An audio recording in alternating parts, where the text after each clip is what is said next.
आप board exam में topper कहलाओगे। मेरे प्यारे बच्चों, आपकी तैयारी कितनी भी अच्छी क्यों ना हो, जब तक आप बोर्ड परीक्षा में कॉपी लिखने का सही तरीका अगर आपको मालूम नहीं रहेगा, तब तक आप मेरे प्यारे बच्चों 95% स्कोर कभी नहीं कर पाओगे। तो मेरे प्यारे बच्चों, आज की इस वीडियो में पूरा डिटेल में आप लोगों को बताने वाला हूं कि बोर्ड परीक्षा की कॉपी आप कैसे लिखोगे कि आपकी कॉपी टॉपर की कॉपी कहलाएगी। बोर्ड परीक्षा में कॉपी कैसे लिखें, टॉपर ऐसे ही लिखते हैं मेरे प्यारों। अगर आप ऐसे लिखोगे तो 95% मार्क्स बिल्कुल आप लोगों का पक्का हो जाएगा। पूरे के पूरे यूट्यूब चैनल पे अभी तक ऐसा वीडियो नहीं बना है। बहुत ही ज्यादा डिटेल में आप लोगों को बताने वाला हूं कि बोर्ड परीक्षा की कॉपी आप कैसे लिखोगे। मेरे पास इंटरमीडिएट की भी कॉपी है और आप ऊपर हाई स्कूल का भी कॉपी देख पा रहे हो। मैं दोनों कॉपी को आप लोगों को पूरा डिटेल में भर के दिखाने वाला हूं और लिख के आपको बताने वाला हूं। मेरे प्यारों, अगर हैंड राइटिंग अगर खराब है, तो बोर्ड परीक्षा में कॉपी आप कैसे लिखोगी कि पूरा का पूरा नंबर मिलेगा। मैं खुद आप लोगों को लिखकर दिखाऊंगा कि अगर हैंड राइटिंग अगर आपको खराब है तो आप कैसे लिखोगे बोर्ड परीक्षा में कि एग्जामिनर जो है वो प्रभावित होकर आप लोगों को 95% मार्क्स दे पाए। बिल्कुल डिटेल में डिस्कस करने वाले हैं और ये भी बताने वाला हूं कि कॉपी को कैसे लिखना प्रारंभ करना है जिसे देखकर एग्जामिनर खुश हो जाए और पूरा का पूरा नंबर दे पाए। बहुत सारे बच्चे गलती कर देते हैं शुरू में ही, वो गलती आप लोगों को नहीं करना है। जो तरीका मैं आप लोगों को बताऊंगा उससे आप लोगों का एग्जामिनर जैसे 2-3 पेज एग्जामिनर कॉपी चेक करेगा, वो इतना ज्यादा खुश हो जाएगा कि आपको पूरा का पूरा नंबर दे पाएगा। अगर क्वेश्चन पेपर 70 या 100 नंबर का है तो टॉपर स्टूडेंट लिखता है और सामान्य स्टूडेंट लिखता है तो नंबर अलग अलग क्यों होते हैं। मेरे प्यारों, अगर आपका पेपर 70 नंबर का है या तो 100 नंबर का है, अगर वही टॉपर स्टूडेंट लिखता है तो 70 में उसको 68 नंबर मिलते हैं, 100 में उसको 98 नंबर 99 नंबर मिलते हैं। और वही सामान्य स्टूडेंट जो आप लोग तरीका नहीं जानते रहोगे तो अगर कॉपी आप लिखोगे तो वही 70 में आप लोगों को 50 नंबर और 100 में आप लोगों को कम से कम 70 नंबर ऐसे नंबर मिलता है। तो मेरे प्यारों, बिल्कुल जैसे टॉपर को मिलता है 70 में 68, 100 में 98, वैसे आप लोगों को भी नंबर मिलने वाला है। पूरा कंप्लीट वीडियो देखिएगा, पूरा का पूरा मैं इसमें पूरा का पूरा डाउट क्लियर कर दिया हूं। और साथ ही साथ ये भी बताने वाला हूं कि आपको बोर्ड पेपर में किस पेन का यूज करना है। ये जो आप पेन देख रहे हो मेरे हाथों में, ये पेन भी काफी खूबसूरत पेन है और इससे हैंड राइटिंग काफी अच्छी बैठती है। तो इसका भी नाम मैं आप लोगों को बता दूंगा। देखिए, रोरिटो फाइबर पॉइंट की ये पेन है और जो आपको पेन अच्छा लगे, जिससे आपकी राइटिंग बेहद अच्छी हो, उसको आप ले सकते हो। और क्वेश्चन पेपर में कोई प्रश्न नहीं आता है तो क्या करें कि ताकि पूरा नंबर मिले। बहुत सारे बच्चे क्या करते हैं, क्वेश्चन आधा आता है उसको छोड़ देते हैं। मैं ये भी बताने वाला हूं कि क्वेश्चन अगर आधा आता है तो उसको पूरा कैसे करोगे और कोई क्वेश्चन एकदम से नहीं आता है तो उसको कैसे लिखकर नंबर लोगे। पूरा का पूरा डिटेल एक कंप्लीट वीडियो बनाया हूं, इसलिए मैं आप लोगों को कह रहा हूं कि पूरे यूट्यूब चैनल पे आप लोगों को ऐसा वीडियो कहीं देखने को नहीं मिलेगा। अब मैं पूरा डिटेल में आप लोगों को बताने वाला, इसको मैं करता हूं साइड। और आप देख पा रहे मेरे पास एक पेपर भी है, साथ ही साथ मैं पेपर भी लेकर आया हूं, इसको सॉल्व करके दिखाने वाला हूं। ये 2026 बोर्ड का हिंदी का पेपर है मेरे प्यार बच्चों। और साथ ही साथ मैं OMR शीट भी लेकर आया हूं। यह हाई स्कूल वाले बच्चों के लिए OMR शीट है, इंटर वालों में OMR शीट नहीं है। तो पूरा इंटर हाई स्कूल दोनों के लिए वीडियो, इसलिए कंप्लीट वीडियो में बनाया हूं। अब देखिए ध्यान से, यह इंटरमीडिएट परीक्षा का फ्रंट पेज और यह है हाई स्कूल का फ्रंट पेज। देखिए, फ्रंट पेज दोनों में सेम होता है, कोई बदलाव नहीं होता है। इसमें भी अनुक्रमांक अंकों में, शब्दों में सब कुछ डिटेल में 6 पॉइंट तक दिया है और इसमें भी आपके 6 पॉइंट दिया है। तो दोनों में कोई चेंजेस नहीं है। बस ये होता है कि हाई स्कूल में आप लोगों को OMR शीट भरना पड़ता है बस, और कोई चेंजेस नहीं है। तो मैं हाई स्कूल का आप लोगों को भर के दिखा देता हूं और इंटर में तो सेम यही चीजें हैं। देखिए ध्यान से समझिए। देखिए मेरे प्यार बच्चों, पहला कॉलम क्या कहता है। पहला कॉलम जो है मेरे प्यार बच्चों, पहला कॉलम कहता है कि परीक्षार्थी का अनुक्रमांक अंकों में लिखिए। तो अंकों का मतलब मेरे प्यार बच्चों, एडमिट कार्ड पे आप लोगों का रोल नंबर लिखा होगा और पेपर में भी आप लोगों को ऊपर रोल नंबर लिखना है, नीचे अपना नाम लिखना है। तो रोल नंबर अंकों में देखिए क्या है, 32, 56, 90, 28, 45। मैंने यहाँ पे डेमो के लिए एक रोल नंबर ले रखा है, आपके एडमिट कार्ड में लिखा होगा आपका रोल नंबर। अब वही चीज आप लोगों को सेम टू सेम यहाँ पे लिखना है अंकों में। क्या है, 32 है तो 32 लिखेंगे, 56 है 56 लिखेंगे, 90 है इसके बाद आपका 28 है, इसके बाद आपका 45 है। अंकों में मैंने यहां पे लिख दिया। ठीक है, इंटर में भी सेम यही चीजें हैं। देखिए, परीक्षार्थी का अनुक्रमांक अंकों में, फिर शब्दों में सेम टू सेम वही है, कोई चेंजेस नहीं है। दूसरा कॉलम है परीक्षार्थी का अनुक्रमांक शब्दों में, मतलब इसी को आप शब्दों में लिखिए। शब्दों में कैसे लिखना है, देखिए जैसे ये 3 है तो आप 3 है तो आप लिखोगे यहां पे 3। 3 लिखने के बाद आपको यहां पे कामा लगाना है।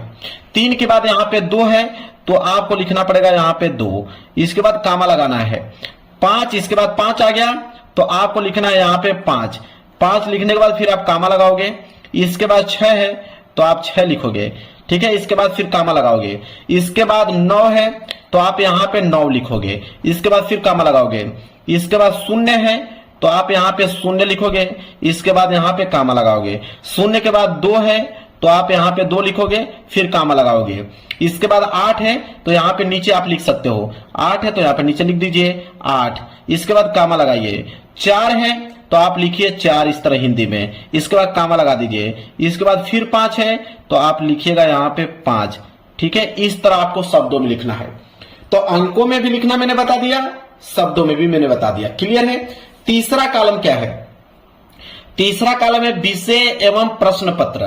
तो विषय की अगर हम बात करें तो विषय में पहला पेपर आपका क्या है, हिंदी, तो हाई स्कूल वाले यहाँ पे क्या डालेंगे, हिंदी डालेंगे, और इंटर वाले में सामान्य हिंदी चलता है तो इंटर वाले बच्चे इस कॉलम में क्या डालेंगे, सामान्य हिंदी डालेंगे, क्लियर है। चलिए प्रश्न पत्र, तो प्रश्न पत्र में केवल डालना है, चाहे वो आप हाई स्कूल के हो चाहे आप इंटर के हो, केवल ही डालना है, क्योंकि पेपर आप लोगों का एक ही होगा, हिंदी का एक होगा, सामाजिक विज्ञान का एक होगा, फिजिक्स का एक होगा, केमिस्ट्री का एक होगा, तो आपको प्रश्न पत्र में केवल डालना है।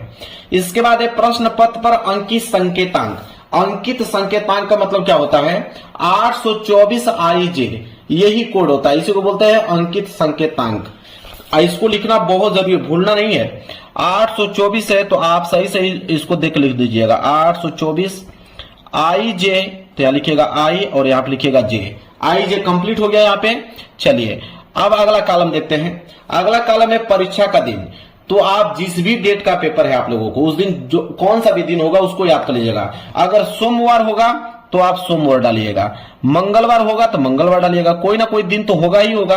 तो जिस दिन पेपर आपका रहेगा डेट याद कर लीजिएगा और साथ ही साथ दिन भी याद कर लीजिएगा। मान लीजिए सोमवार, परीक्षा की तिथि किस डेट को पेपर है, मान लेते हैं कि इस बार आप लोगों का पेपर 24 फरवरी से स्टार्ट हो रहा है, सपोज दैट मान लेते हैं, तो 24 फरवरी से स्टार्ट होगा तो आप लिखिएगा यहाँ पे 24 फरवरी का मतलब दूसरा महीना और 2026, यहाँ पे लिखिएगा 2026, क्लियर है। इसके बाद पाली, तो यहाँ पे हाई स्कूल का है तो हाई स्कूल वाले बच्चे डालेंगे प्रथम पाली, हाई स्कूल वाले बच्चे जो हैं वो डालेंगे प्रथम पाली, और इंटर वाले बच्चे जो है द्वितीय पाली डालेंगे, क्योंकि उन लोगों का दोपहर का एग्जाम है तो दोपहर के लिए यहाँ पे द्वितीय पाली डालते हैं और सुबह के लिए प्रथम पाली।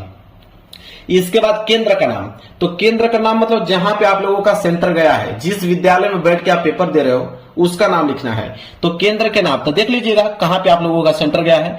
फिलहाल के लिए मैं अपने चैनल का नाम यहाँ पे डाल देता हूं, सम्राट एकेडमी। सम्राट एकेडमी यहाँ पे मैं चैनल का नाम अपना डाल देता हूं और आप लोग देख लीजिएगा कि आप लोगों का सेंटर जो है कहां पे गया हुआ है, ठीक है, क्लियर है। इतना आपको भर देना और नीचे आपको छोड़ देना है, क्योंकि यहाँ पे लिखा है कक्ष निरीक्षक भरेंगे, ये नहीं कि रूम नंबर भरने, ये सब आप लोगों को छोड़ देना है, बस इतना ही पॉइंट भरना है। और इंटर में भी इतना ही भरना है। बस याद रखिए कि हाई स्कूल वाले बच्चों को OMR शीट भी भरना पड़ता है, यह है आप लोगों का OMR शीट, ठीक है, इसको भी भरना है, ठीक है। जैसे क्या भरना है इसमें उसको समझिए। अब यहाँ पे बोला है प्रश्न पत्र मार्क सीरीज। अब मार्क सीरीज किसे बोलते हैं, तो ये जो मार्क सीरीज आप लोगों का I और J दिख रहा है, तो I और J को हम लोग मार्क सीरीज बोलते हैं। I इसमें पहला अक्षर होता है, J इसमें दूसरा अक्षर होता है। तो I पहला अक्षर, तो यहाँ लिखा है पहला अक्षर, तो पहला अक्षर क्या है I और दूसरा अक्षर क्या है J। अब करेंगे क्या कि I हमने भर दिया, अब I को ढूंढेंगे कि I यहाँ पे कहाँ है, तो I देखिए I यहाँ पे है। अब I मिल गया तो I को हम लोग क्या करेंगे, यहाँ पे उसको रंग देंगे गोले को। आप ब्लैक पेन का भी इस्तेमाल कर सकते हो। इसी तरह J है तो J ढूंढिए, देखिए J यहाँ पे, J को ढूंढने के बाद इसको आपको क्या कर देना है, रंग देना है, क्लियर है, इतना समझ में आ गया। इसके बाद नीचे बढ़िए, यहाँ पे परीक्षार्थी का हस्ताक्षर, हस्ताक्षर मतलब सिग्नेचर, तो जो आप सिग्नेचर किए हो एडमिट कार्ड में वही सिग्नेचर यहाँ पे भी होना चाहिए। तो जो आपका सिग्नेचर हो वही सिग्नेचर आपको यहाँ पे कर देना है। यहाँ है केंद्र व्यवस्थापक की मोहर, तो केंद्र व्यवस्थापक की मोहर लगी रहेगी, आपको लगाने की जरूरत नहीं है, वो लगी रहेगी, ऑलरेडी मिलेगी लगी हुई। इसके बाद है कक्ष निरीक्षक के हस्ताक्षर, इसको खाली छोड़ देना है। ये जो आपके जो कक्ष निरीक्षक रहेंगे वो यहाँ पे सिग्नेचर करेंगे। और यह जो है ये चित्रकला के लिए है, यह चित्रकला के पेपर में ही आप इसको भरिएगा, बाकी इसको छोड़ दीजिएगा अन्य पेपर में। इसके बाद नीचे आइए, नीचे भी वही आपका मार्क्सिस्ट का पहला अक्षर क्या था? आई, और दूसरा अक्षर क्या था? जे था। और ये चित्रकला में भरना था, चित्रकला के लिए इसको छोड़ दीजिए। इसके बाद परीक्षार्थी का हस्ताक्षर, यहाँ पे अपना क्या कर दीजिए, नीचे भी सिग्नेचर, केंद्र व्यवस्थापक की मोहर लगी रहेगी, और यहाँ इसको छोड़ दीजिएगा। यहाँ पे आपकी जो क्लास रूम जो कक्ष निरीक्षक होंगे वो यहाँ पे सिग्नेचर करेंगे।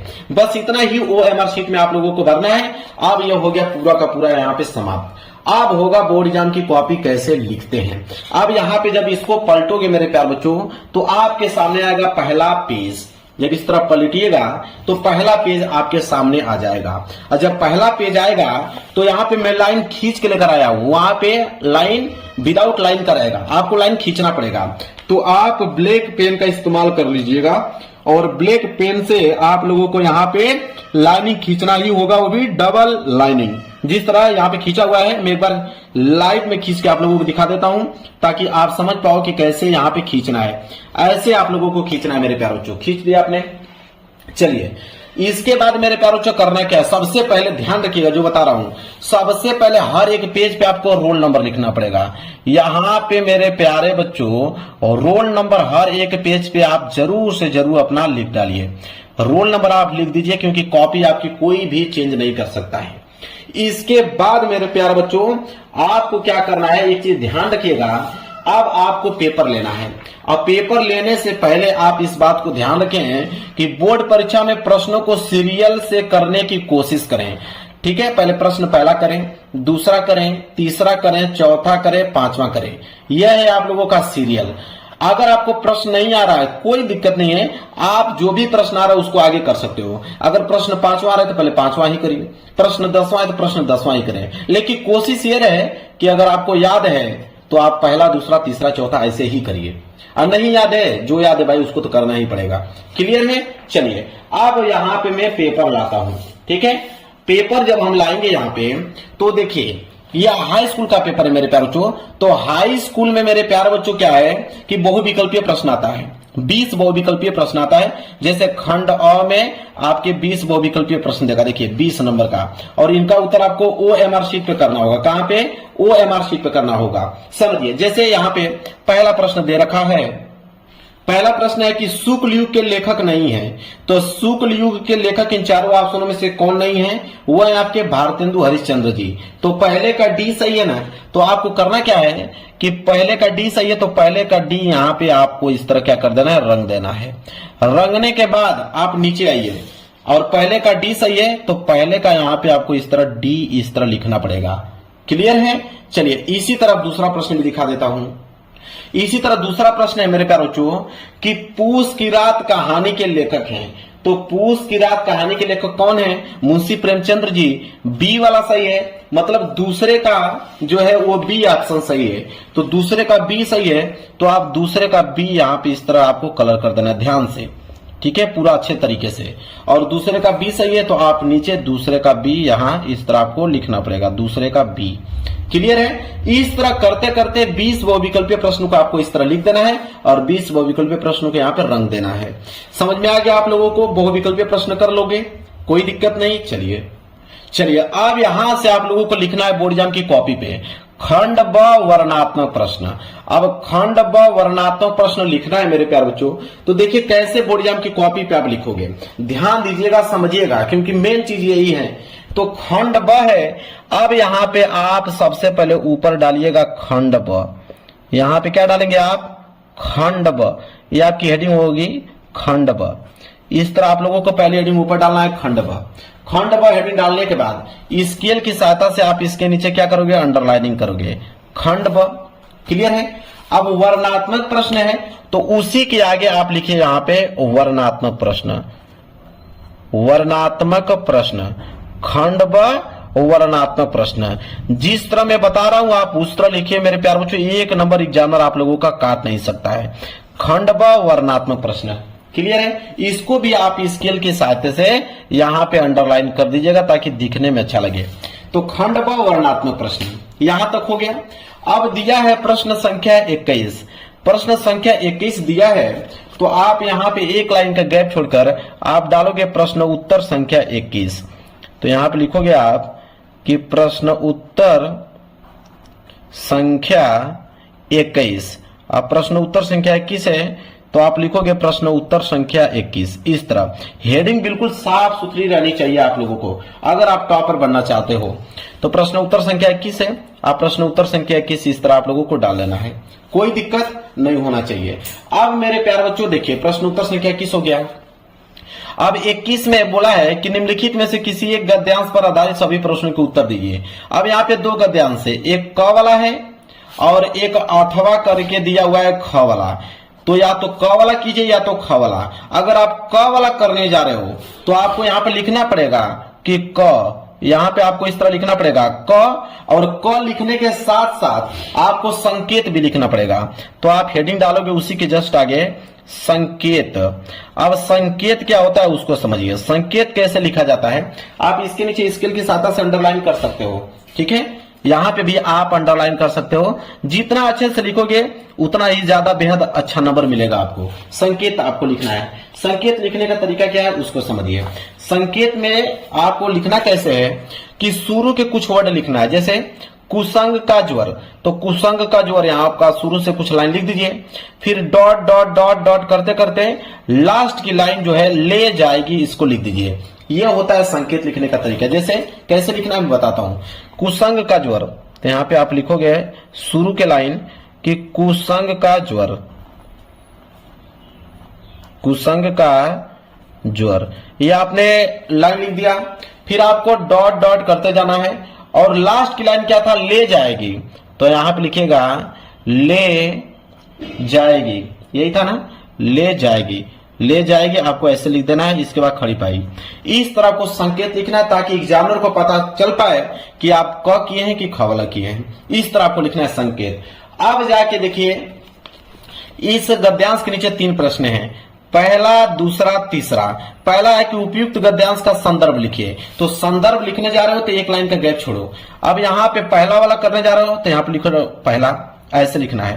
पहला प्रश्न वो भी आप संदर्भ, तो यहाँ पे हेडिंग डालोगे आप संदर्भ, यहाँ पे हेडिंग डालोगे संदर्भ, ये आपकी क्या हो गया, हेडिंग हो गया, ठीक है। और इसके नीचे आप स्केल की सहायता से अंडरलाइन कर सकते हो जैसे ऊपर आपने किया है, ताकि देखने में अच्छा लगे। संदर्भ, अब संदर्भ कैसे लिखा जाता है देखिए।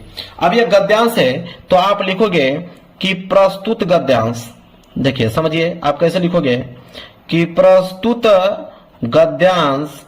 देखिए संदर्भ लिखने का तरीका क्या होता है कि प्रस्तुत गद्यांश हमारी पाठ्य पुस्तक, प्रस्तुत गद्यांश हमारी पाठ्य पुस्तक, हमारी पाठ्य पुस्तक हिंदी के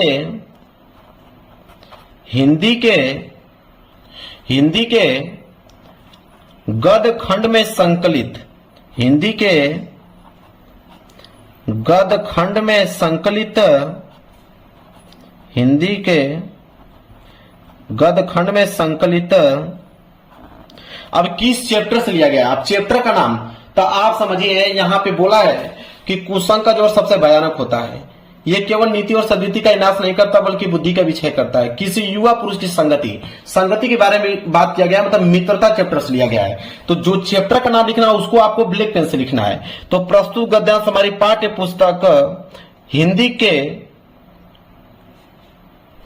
पाठ्य पुस्तक, देखिए यहाँ पे पुस्तक लिखना है, आप यहाँ पे लिख दीजिएगा पाठ्य पुस्तक, यहां होगा ऐसे लिखना है पाठ्य पुस्तक कि प्रस्तुत गद्यांश हमारी पाठ्य पुस्तक हिंदी के गद्य खंड में संकलित, ऐसे लिखना है गद्य खंड में संकलित। अब किस चैप्टर से लिया गया, मित्रता चैप्टर से, तो आप यहां पर लिखिएगा मित्रता, मित्रता नामक पाठ से लिया गया है, नामक पाठ से लिया गया है, नामक पाठ से लिया गया है, ऐसे लिखना है लिया गया है, जिसके लेखक, जिसके लेखक, अब इसके लेखक कौन है, आचार्य रामचंद्र शुक्ल जी हैं, तो आप उनको ब्लैक पेन से लिखोगे। जिसके लेखक आचार्य रामचंद्र शुक्ल जी हैं, तो जिसके लेखक आचार्य रामचंद्र शुक्ल आचार्य रामचंद्र शुक्ल जी है। अब इनको सिंगल इन्वर्टेड कॉमा के अंदर में क्लोज कर देना है। शुक्ल जी हैं। अब देखिए मैं खुद आप लोगों को लिख के यहाँ पे दिखा रहा हूं ताकि आप समझ पाओ कि हाँ कैसे लिखना है। तो देखिए सटीक तरीका यह होता है कि प्रस्तुत गद्यांश हमारी पाठ्य पुस्तक हिंदी के गद्य खंड में संकलित मित्रता नामक पाठ से लिया गया है, जिसके लेखक कौन है? आचार्य रामचंद्र शुक्ल जी हैं। ऐसे आप लोगों को संदर्भ लिखना है। क्लियर है? अब दूसरा प्रश्न करने जा रहे हो। दूसरा प्रश्न है कि गद्यांश के रेखांकित अंश की व्याख्या। तो दूसरा प्रश्न करने जा रहे हो ना, तो एक लाइन का गैप आपको छोड़कर तब जाके यहाँ पे आपको दूसरा यहाँ पे इस तरह हेडिंग डालना है। रेखांकित अंश की व्याख्या है तो आपको हेडिंग डालनी पड़ेगी कि रेखांकित अंश की व्याख्या। तो यहाँ पे हेडिंग डालोगे कि रेखांकित अंश की व्याख्या। रेखांकित अंश की व्याख्या यह होगी आपकी हेडिंग, रेखांकित अंश की व्याख्या। अब इसके नीचे भी आप स्केल की सहायता से अंडरलाइन कीजिएगा ताकि दिखने में जो है अच्छा लगे। इस तरह आपको स्केल की सहायता से अंडरलाइन करना है रेखांकित अंश की व्याख्या। अब जहां तक अंडरलाइन किया गया उसी का व्याख्या बताना है कि कुसंग का जोर सबसे भयानक होता है, केवल नीति और सद्वृत्ति का विनाश नहीं करता बल्कि बुद्धि का भी क्षय करता है। इसको अब व्याख्या के रूप में लिखना है। तो आप यहाँ पे लिख दीजिएगा कि शुक्ल जी कहते हैं, यहाँ पे लिखिएगा कि शुक्ल जी कहते हैं, शुक्ल जी कहते हैं कि बुरी संगति घातक, कि बुरी संगति घातक बुखार के समान जो है हानिकारक होती है। ठीक है, आप लिख दीजिएगा उसमें बनाकर कि जिस तरह कोई व्यक्ति यदि भयानक ज्वर से ग्रसित हो तो वह ज्वर मतलब वह बुखार उसके स्वास्थ्य को नष्ट कर देता है, उसी तरह बुरी संगति जो है वो उसके नैतिकता को, सदाचार को, मन को, बुद्धि को नष्ट कर देता है। ठीक है, उस तरह आप लोगों को यहाँ पे लिख देना है। तो जैसे लिखोगे तो यह लाइन और यह लाइन और यह लाइन जाते जाते आप लोगों का रेखांकित अंश की व्याख्या कंप्लीट हो जाएगा। तो अब तीसरा प्रश्न करना है। तो तीसरा प्रश्न करना है तो देखिए तीसरा प्रश्न क्या है कि कुसंग की तुलना किससे की गई है। तो कुसंग की तुलना किससे की गई है। अब तीसरा लिखना है तो एक लाइन का गैप छोड़कर आप यहाँ पे लिखिएगा तीसरा। अब कुसंग की तुलना किससे की है तो आप लिख दीजिएगा कि कुसंग की तुलना जो है पैरों में बंदी चक्की से की गई है, जो व्यक्ति को दिन प्रतिदिन जो है अवनति मतलब कि उसको दूर अवनति के गड्ढे में गिराती जाएगी। ठीक है, बुराइयों के रास्ते पे ले जाएगी।